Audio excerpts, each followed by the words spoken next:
Hindi bababa sa 10 ang nasawi matapos ang suicide bombing sa Islamabad Court sa Pakistan. Ang gobyerno ng Pakistan sinisisi ang pag-atake sa mga foreign actors dahil umano sa bansang Afghanistan na may suporta mula sa India. Tunghayan ng balitang abroad ni Son Santiago. 12 katao ang nasawi habang 30 naman ang sugatan matapos ang isang suicide bombing sa labas ng District Judicial Complex sa Islamabad, Pakistan kahapon. Ayon sa mga ulat, nangyari ang trahedya bandang tanghali nang subukang pasukin ng salarin ng gusali ngunit nabigo itong makapasok.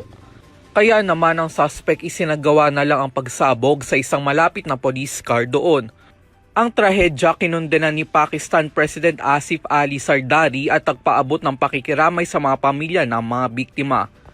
Kasabay nito, sinisi naman ng Pakistan government ang mga foreign actors sa pag-atake, partikular na umano sa bansang Afghanistan na may suporta mula sa India. Mariing tinanggi naman ng dalawang bansa ang mga paratang.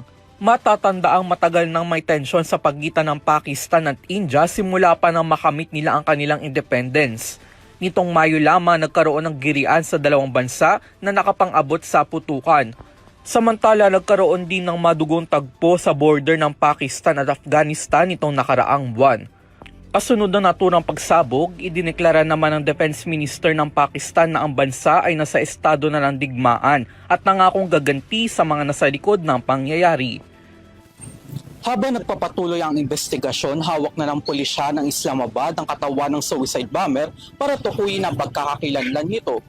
Para sa EuroTV News, ako si Son Santiago, sumasaludo sa bawat Pilipino.